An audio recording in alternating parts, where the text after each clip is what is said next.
Hello, fellow night owl, and welcome to tonight's bedtime history session.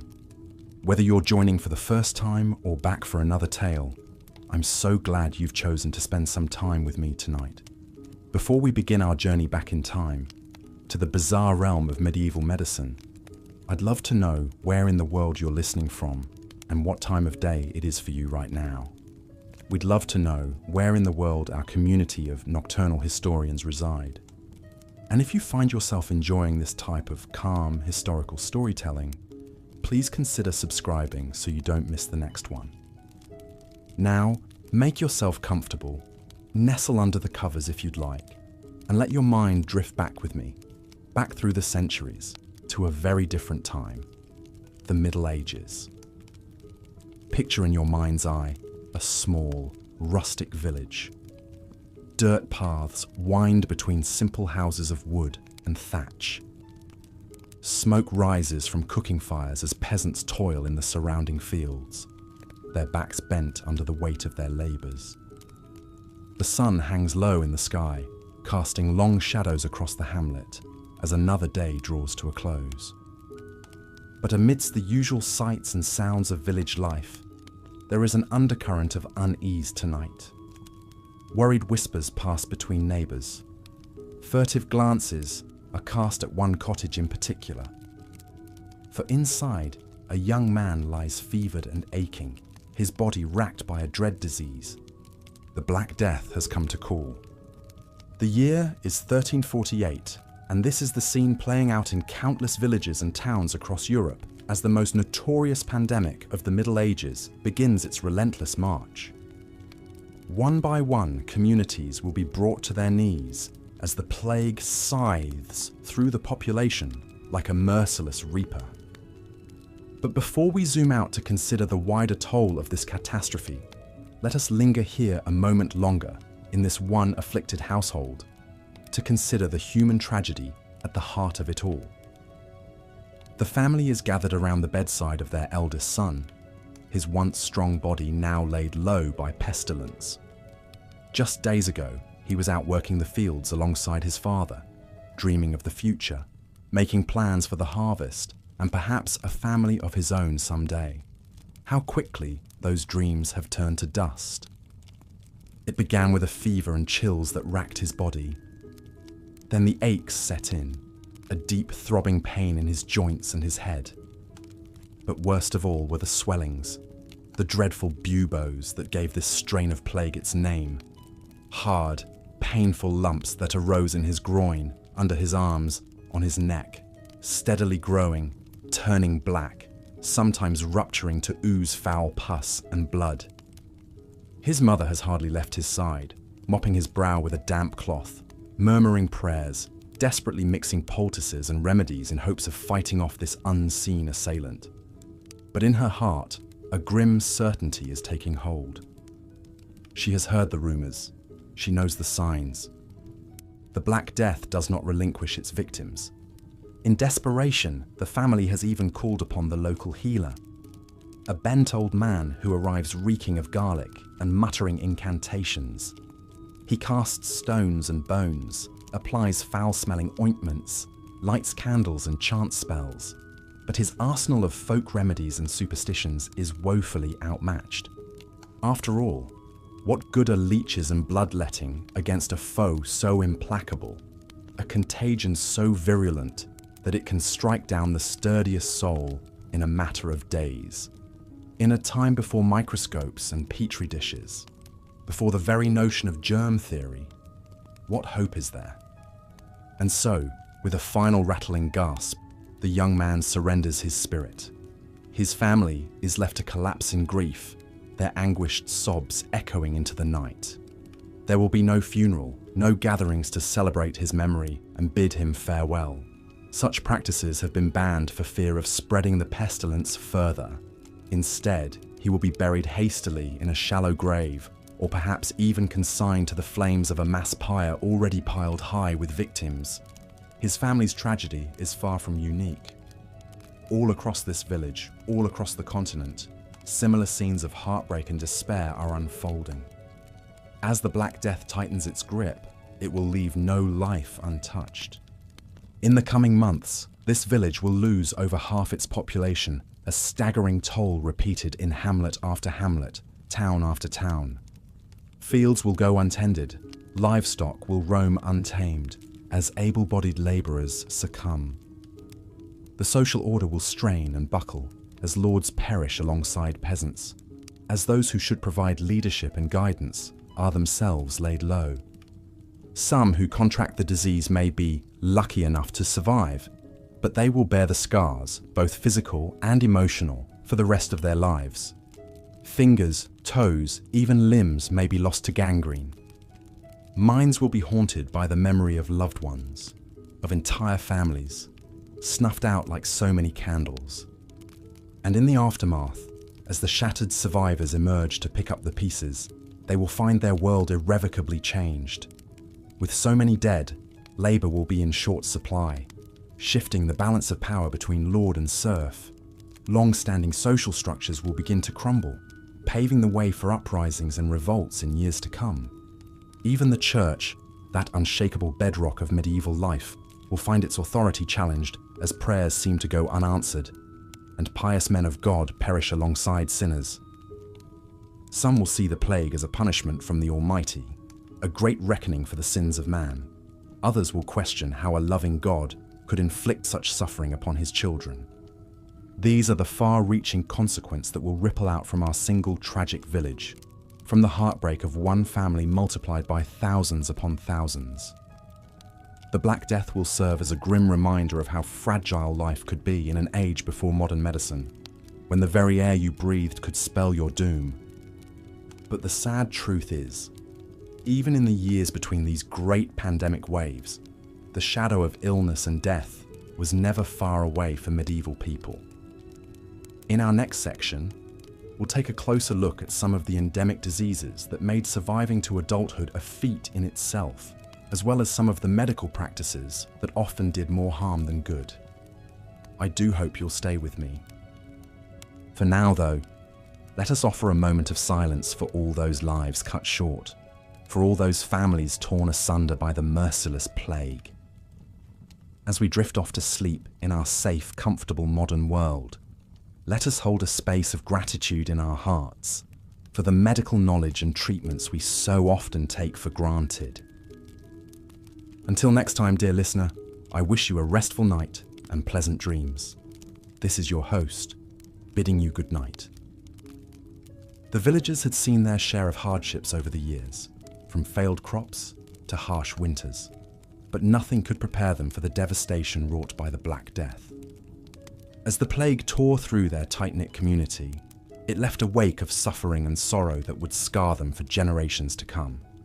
Amidst the chaos and despair, there were a few brave souls who risked their own lives to care for the sick and dying. The local priest, Father John, worked tirelessly to offer comfort and last rites to those stricken by the plague. He would enter the homes of the afflicted, his face covered with a crude beak-like mask, stuffed with sweet-smelling herbs, which he believed would protect him from the disease. Armed with little more than prayer and a few meagre supplies, Father John did what he could to ease the suffering of his parishioners. One such parishioner was a young mother named Agnes. When her husband fell ill with the telltale signs of the plague, she knew there was little hope for his recovery.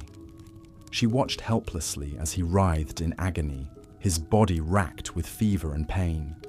The buboes, those grotesque swellings in his armpits and groin, grew larger and more inflamed with each passing day. Agnes did her best to keep him comfortable, bathing his brow with cool water and murmuring soothing words. But in the end, the plague proved too strong, and he succumbed to the disease. Bereft and alone, Agnes now had to face the daunting task of caring for their 3 young children on her own. She worried constantly about keeping them safe from the illness that had claimed their father. The village was a shadow of its former self, with so many families shattered by loss. The once bustling market square now stood eerily quiet, as people feared to gather in crowds lest they catch the plague. As the death toll mounted, the local authorities grew increasingly desperate to contain the spread of the disease. They ordered the homes of the infected to be boarded up, with the sick and their families trapped inside to await their fate. Healthy villagers were instructed to stay indoors and avoid contact with their neighbours. But these measures did little to stem the tide of death and misery. Agnes lived in constant fear that the plague would claim her children as it had their father. She watched them closely for any sign of illness, her heart racing at the slightest cough or sniffle. The children, too young to fully understand the gravity of the situation, often begged to go outside and play with their friends. It broke Agnes's heart to have to keep them cooped up inside, but she knew it was for their own protection. One day, as Agnes was preparing a meagre meal of stale bread and thin gruel, she heard a knock at the door. Warily, she cracked it open to find Father John standing outside, his mask firmly in place. He told her that he had come to check on her and the children, and to offer what little comfort he could.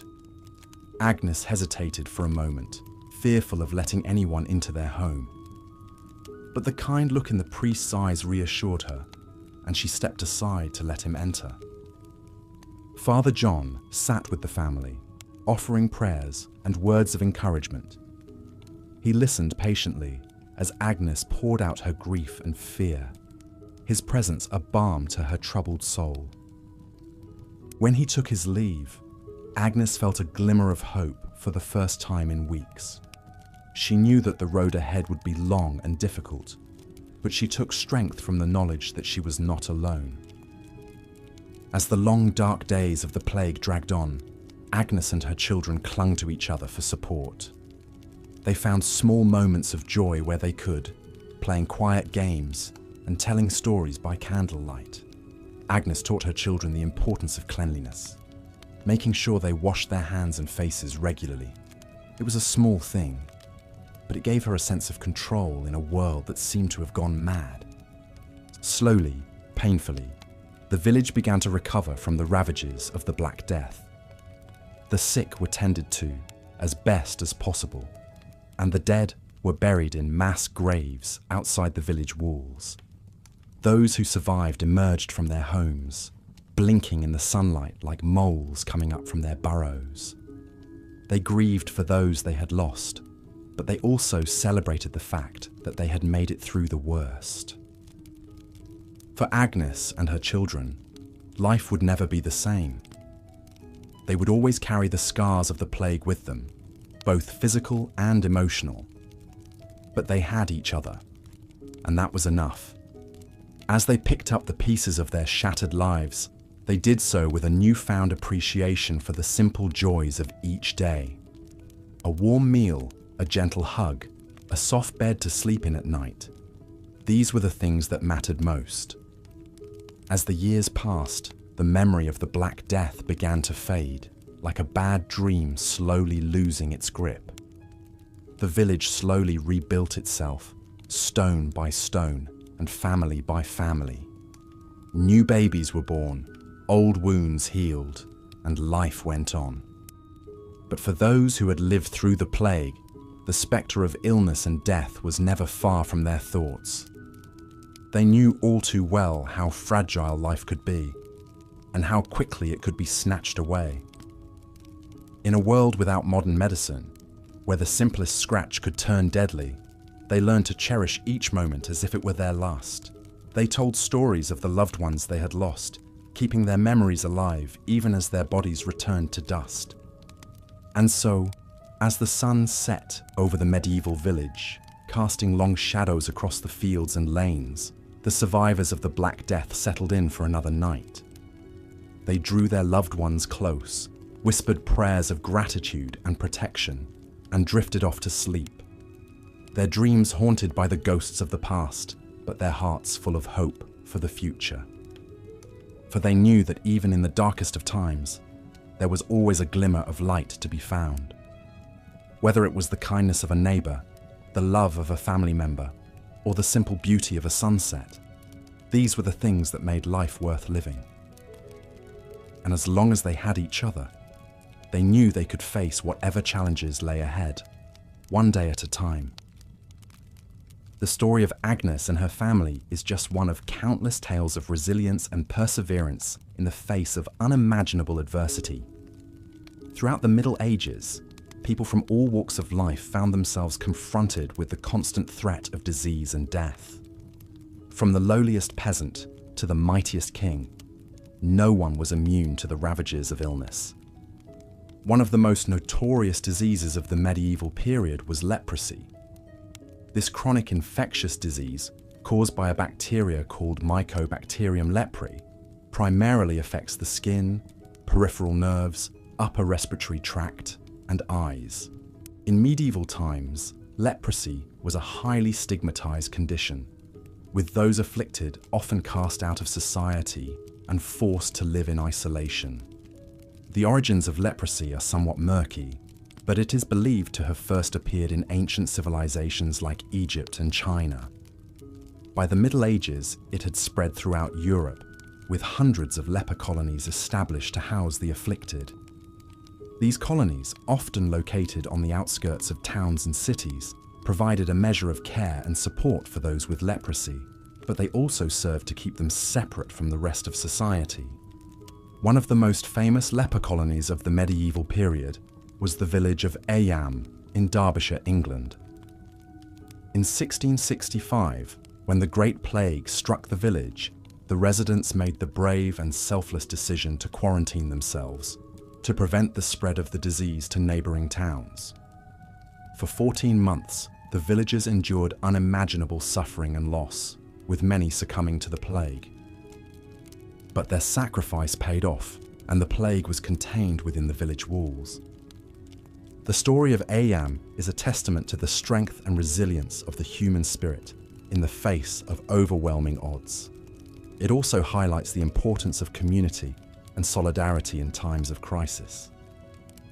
By working together and supporting one another, the villagers of Eyam were able to weather the storm and emerge stronger on the other side. Of course, not everyone was so fortunate when it came to medieval diseases. Many fell victim to the myriad illnesses that plagued the population, from smallpox and tuberculosis to dysentery and influenza. Without access to modern medical treatments, the death toll from these diseases was staggering, with entire families and communities wiped out in a matter of weeks. One of the most tragic examples of this is the case of the bubonic plague, which struck Europe in the 14th century. Also known as the Black Death, this pandemic was caused by the bacterium Yersinia pestis and spread rapidly through flea-infested rats.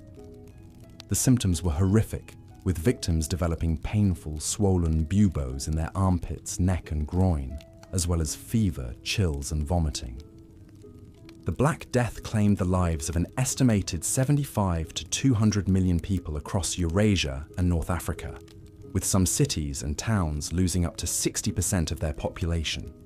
The impact of the pandemic was felt for generations, with entire regions left devastated and depopulated.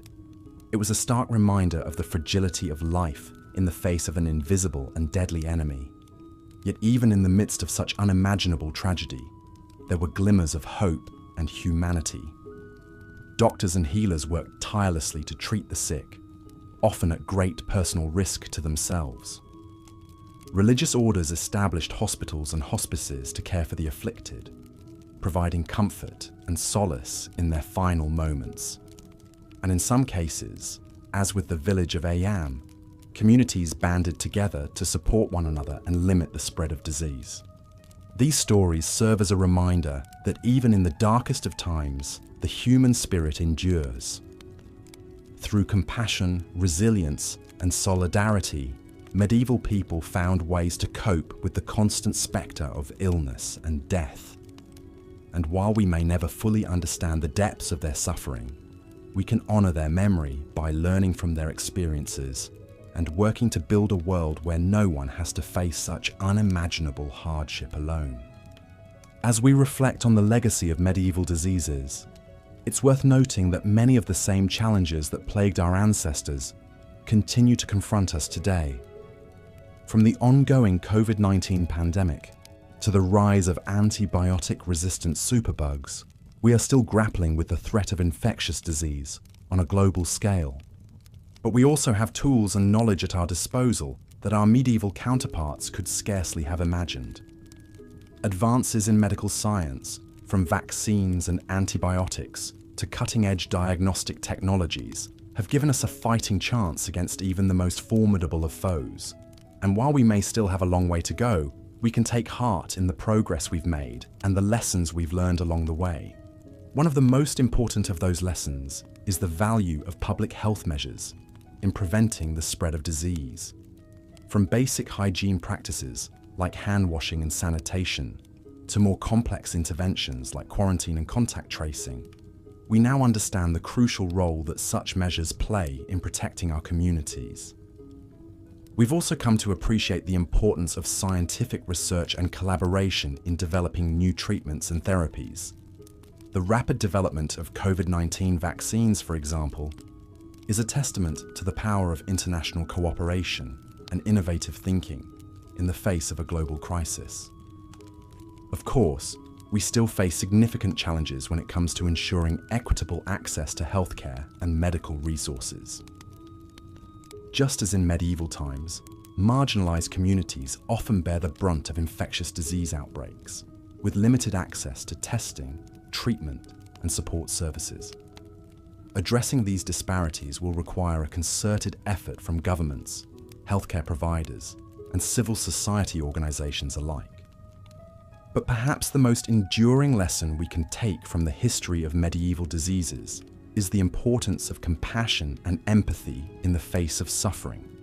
Whether it's a neighbor falling ill with the plague or a loved one battling a chronic condition, we are all connected by our shared vulnerability and our shared humanity.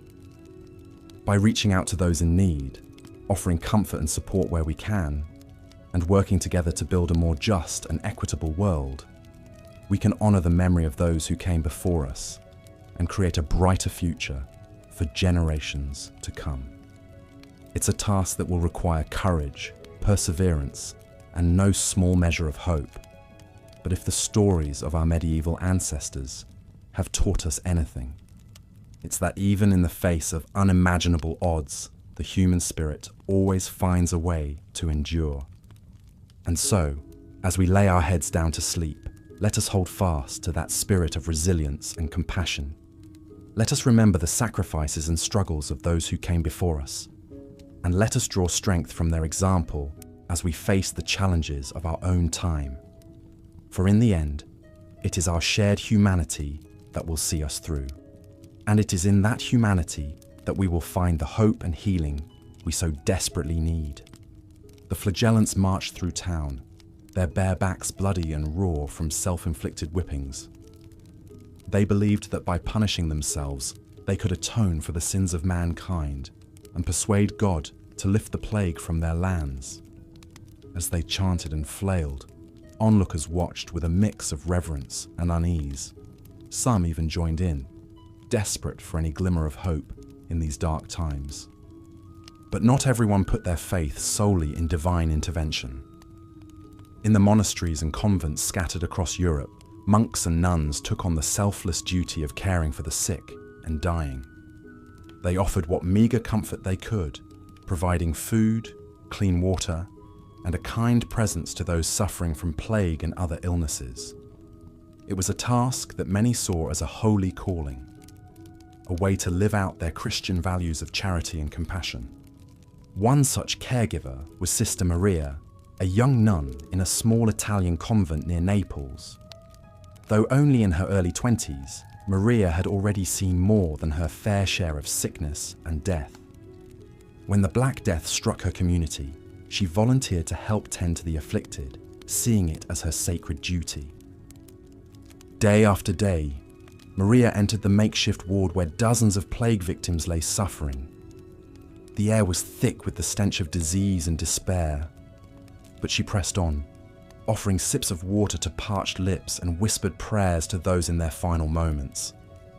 It was grueling, heartbreaking work, but Maria found strength in her faith and the belief that she was doing God's will. Despite the best efforts of caregivers like Maria, the toll of the plague was devastating.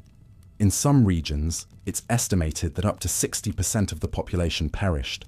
Whole families were wiped out, leaving behind ghost towns scattered with the unburied dead. It seemed that no matter how much people prayed, repented, or sought remedies, death continued its relentless march across the continent. For many, the sheer scale of the tragedy led to a grim acceptance, a resignation to fate. They saw the plague as a sign of God's wrath, an unstoppable force that could only be endured, not overcome. In a world where life was already fleeting and uncertain, the spectre of disease only added to the sense of helplessness and inevitability. But even in the darkest of times, there were glimmers of hope and progress. While medieval Europe was in the grip of the plague, the Islamic world was making strides in medical knowledge and practice. Scholars and physicians like Ibn Sina, also known as Avicenna, were compiling vast medical encyclopedias that would influence healthcare for centuries to come. Born in 980 AD in what is now Uzbekistan, Ibn Sina was a true polymath, excelling in fields as diverse as philosophy, astronomy, and poetry. But it was his contributions to medicine that would earn him lasting renown. His most famous work, the Canon of Medicine, was a comprehensive guide to medical theory and treatment that drew on both Greco-Roman and Persian traditions. The canon covered a wide range of topics, from anatomy and physiology to disease diagnosis and treatment. It introduced concepts like quarantine to control the spread of illness and emphasized the importance of diet and hygiene in maintaining health. Ibn Sina also pioneered the use of clinical trials to test the effectiveness of treatments, a practice that would become a cornerstone of modern medicine. Although the canon was written in Arabic, it was eventually translated into Latin and other languages, spreading its influence across Europe and beyond.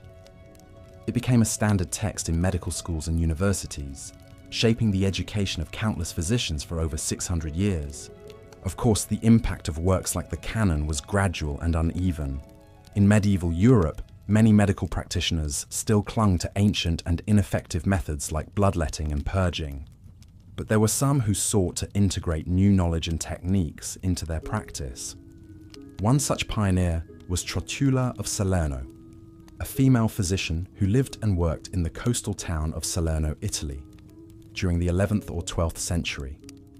Salerno was home to one of the world's first medical schools, and Trotula was one of its most renowned teachers and practitioners. At a time when women were largely excluded from formal medical education, Trotula broke barriers and made significant contributions to the field.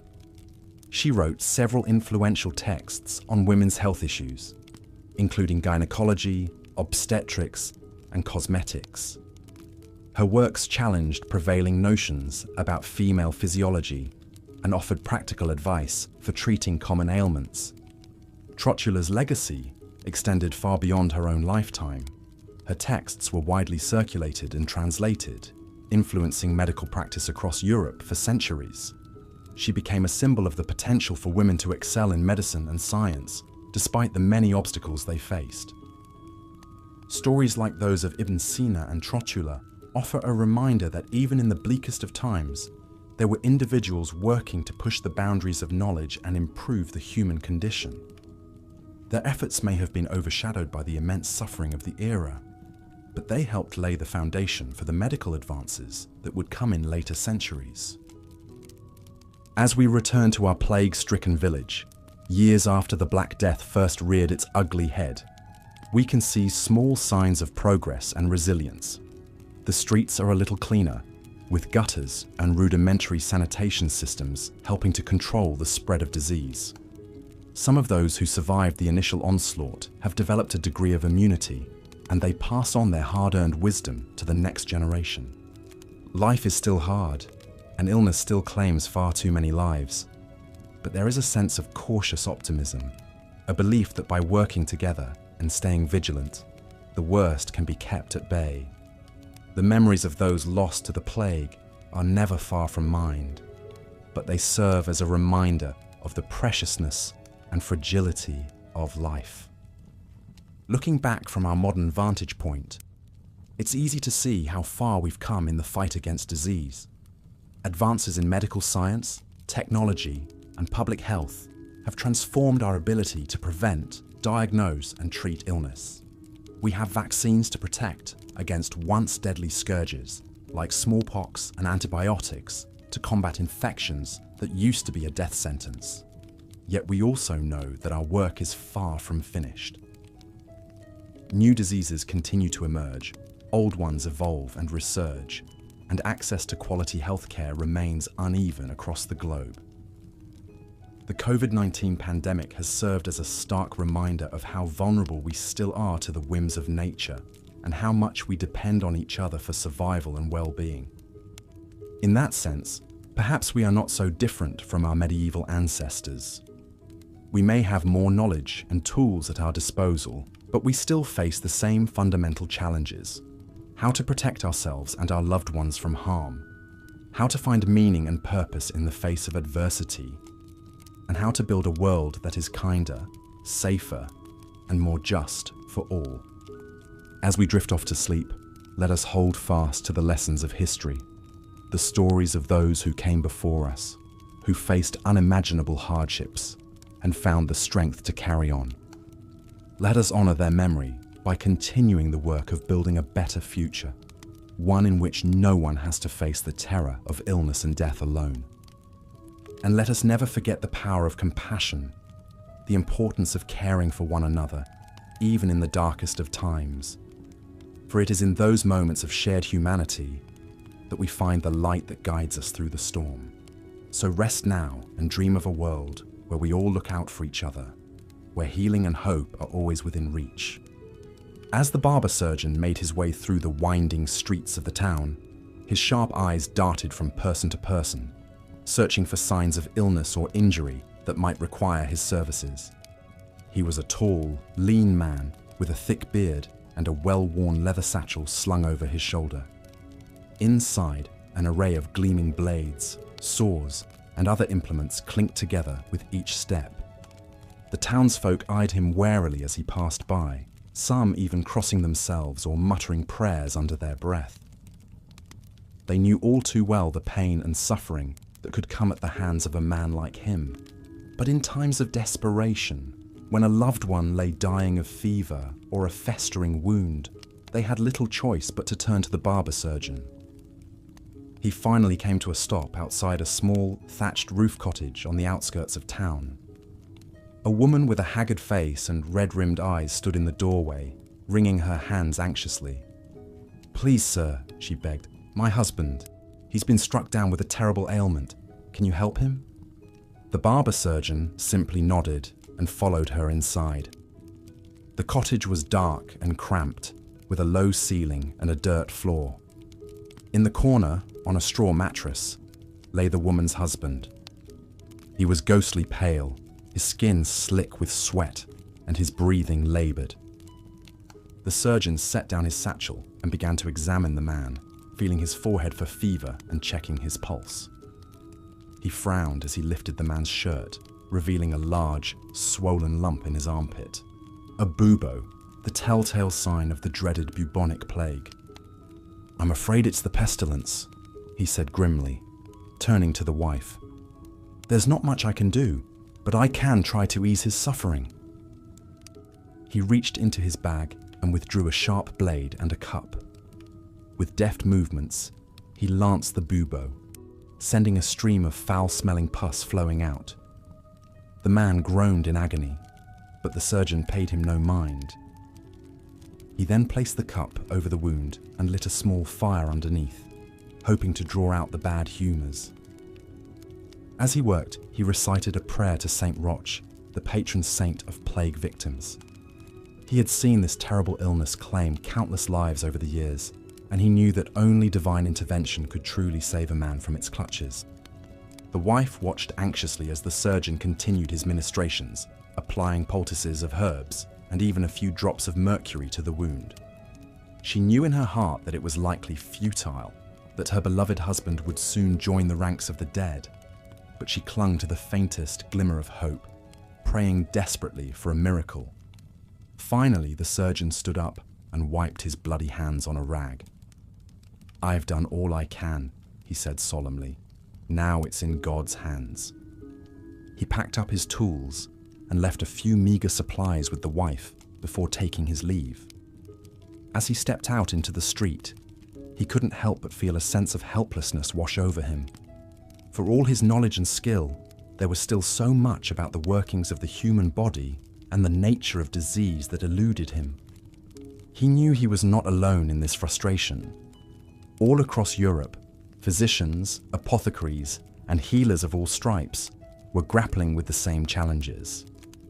They pored over ancient texts and debated theories of medicine, seeking desperately for some key to unlocking the secrets of health and illness.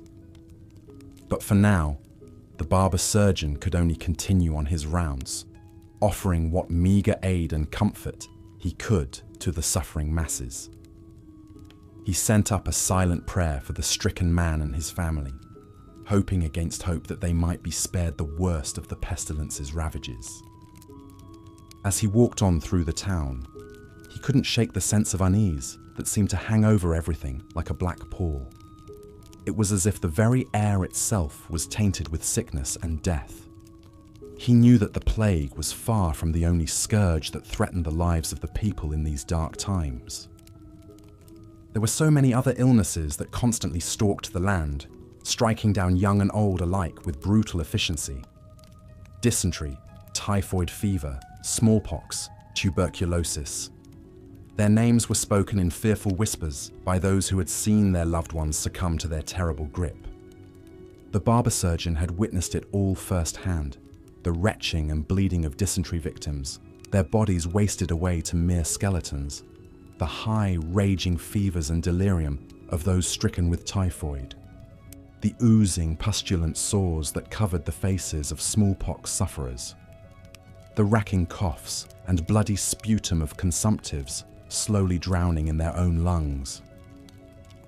It seemed at times as if the very fabric of society was being unraveled by the relentless onslaught of these diseases.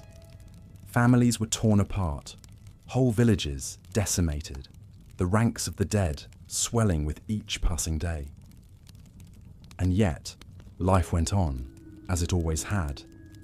The fields still needed to be tilled, the livestock tended, the daily rituals of existence carried out even in the face of such overwhelming sorrow and loss. The people clung to their faith, to the small moments of joy and love that sustained them through the darkest of times. As the barber surgeon made his way back to his humble abode on the edge of town, he couldn't help but reflect on the strange duality of his profession.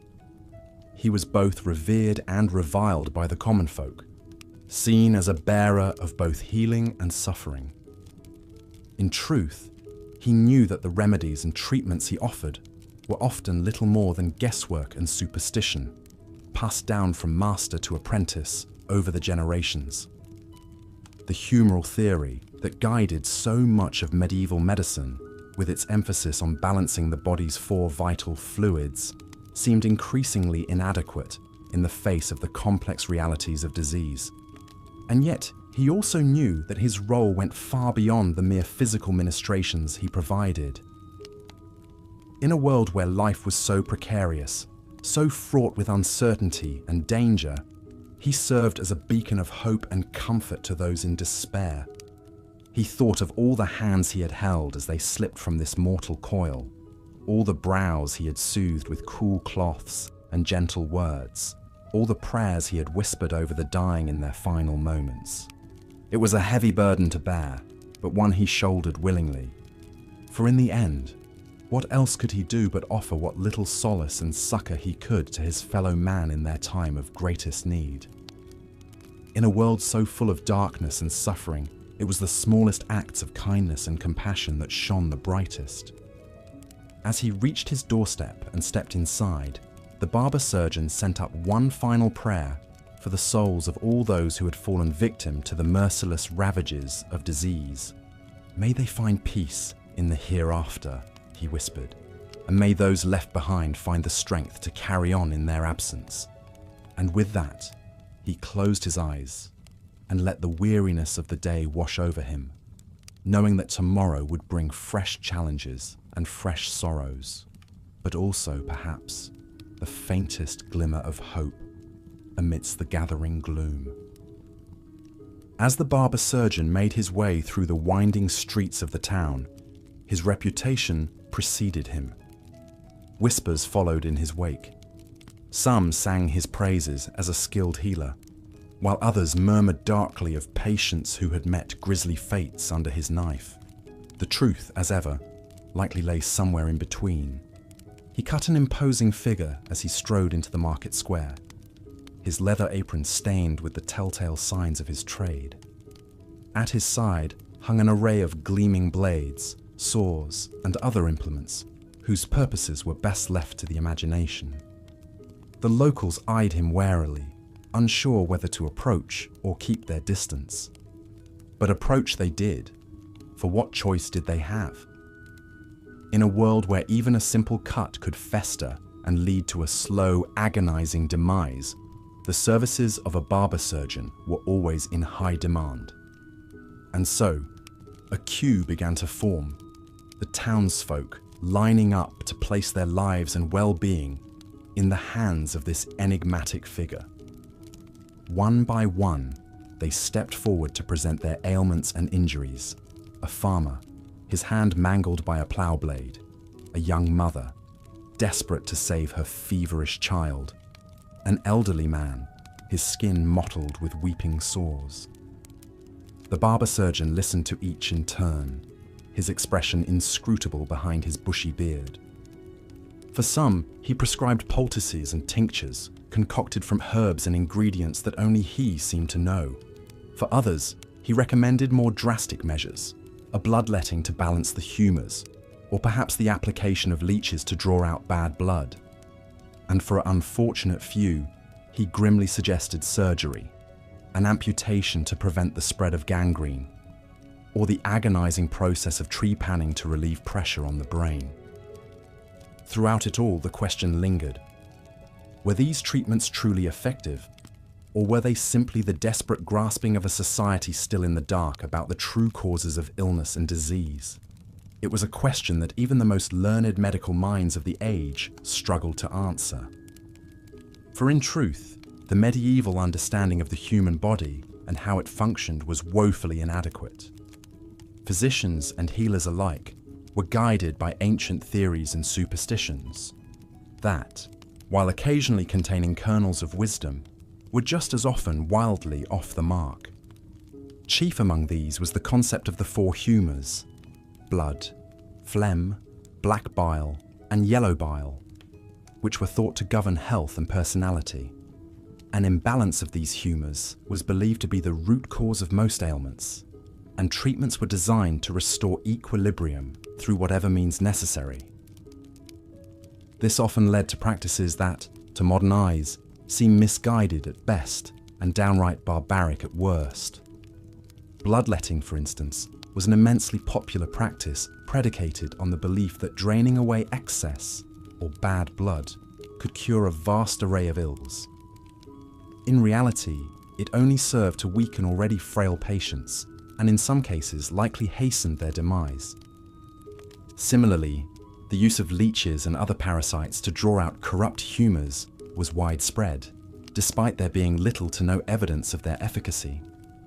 More exotic treatments abounded as well: the application of hot plasters made from dung or rotting meat, the consumption of powdered mummies or unicorn horns, even the use of charms and amulets to ward off evil spirits believed to cause disease. Perhaps most terrifying of all was the practice of trepanation, the drilling or scraping of holes in the skull to treat everything from headaches to epilepsy to mental disorders. While some patients miraculously survived the ordeal, many surely succumbed to infection or trauma in the days and weeks after the grisly operation. Through it all, the spectre of death loomed large.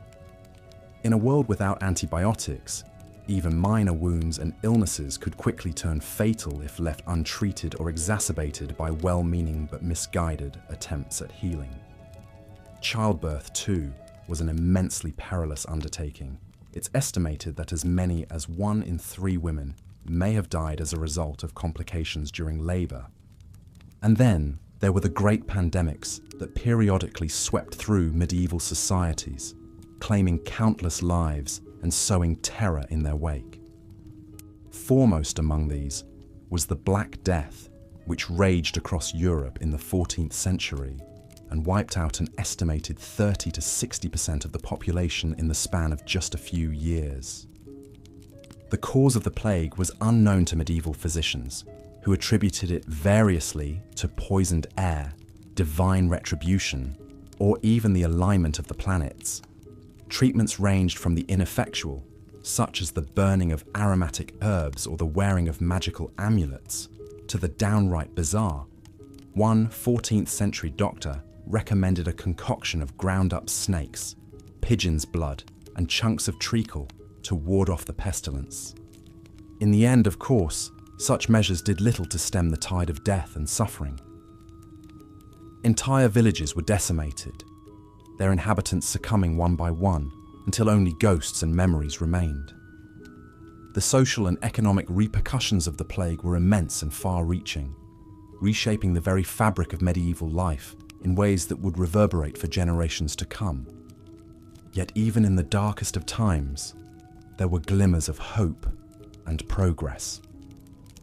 In the Islamic world, scholars and physicians were making great strides in the understanding of anatomy, physiology, and disease.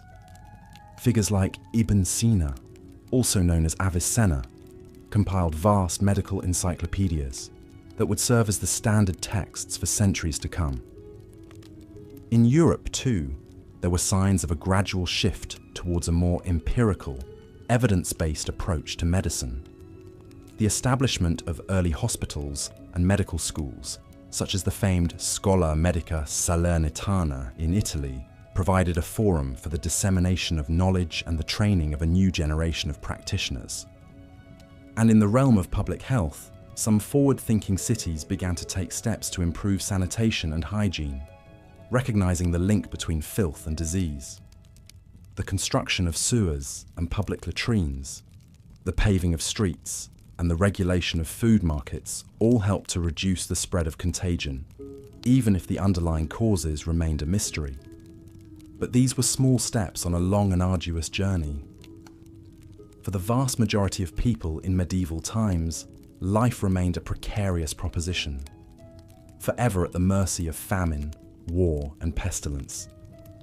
The idea of a world without the constant spectre of death and suffering was almost impossible to imagine.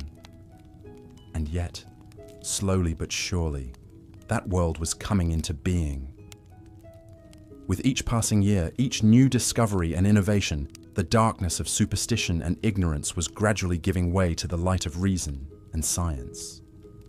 It would be a long and difficult road, with many setbacks and reversals along the way, but the destination was clear. For the barber surgeon making his rounds in that nameless medieval town, of course, such lofty thoughts were likely far from his mind. His was a world of blood and pus, of screaming patients and harrowing choices, of life and death balanced on the edge of a knife. But in his own way, he too was part of that great human struggle towards understanding, towards mastery over the unseen forces that governed our frail mortal coils.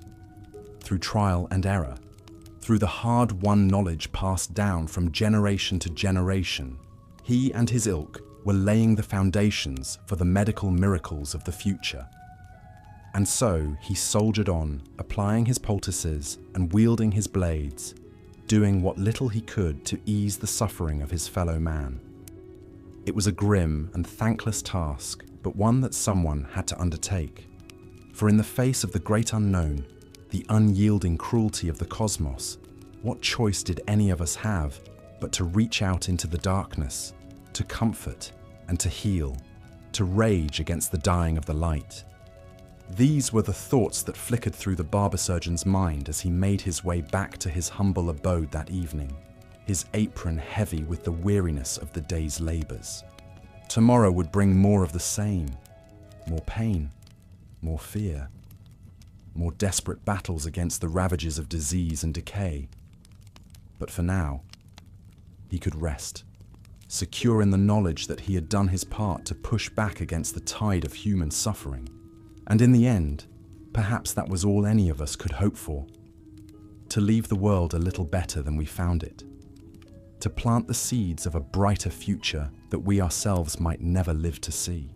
It was a small and fragile hope, but one that burned bright in the hearts of the healers and the dreamers, the seekers and the sages, who dared to imagine a world beyond the shadow of death. So let us raise a glass to those unsung heroes of the medieval age, those barber surgeons and wise women, those alchemists and apothecaries, who toiled in the face of unimaginable odds to keep the flame of hope alive. Theirs was a legacy written in blood and sweat, in the anguished cries of the sick and the dying, but it was a legacy that echoed down through the centuries, paving the way for the marvels of modern medicine that we so often take for granted. And let us never forget the hard-won lessons of those dark and desperate times, the grim reminders of our own fragility and the preciousness of life.